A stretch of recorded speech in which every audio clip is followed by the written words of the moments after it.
దేవుడు ఇస్తాడా లేదా అనే సందేహం నాకు లేదు.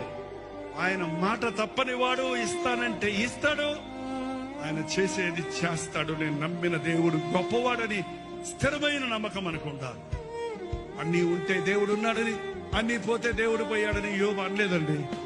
అన్నీ ఉన్నా పోయినా నా దేవుడు నమ్మదగిన వాడే. నా జీవితంలో ఏది చేసినా అది నా మేలు కొరకే అని నమ్మాడు. అలాంటి స్టెబిలిటీ, స్థిరత్వం అనేది ప్రార్థన చేసే వారికి ఉంటుంది.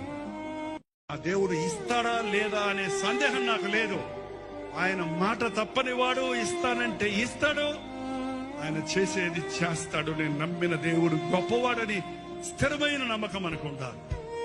అన్నీ ఉంటే దేవుడు ఉన్నాడని, అన్నీ పోతే దేవుడు పోయాడని యోబు అనలేదండి. అన్నీ ఉన్నా పోయినా నా దేవుడు నమ్మదగిన వాడే. నా జీవితంలో ఏది చేసినా అది నా మేలు కొరకే అని నమ్మాడు. అలాంటి స్టెబిలిటీ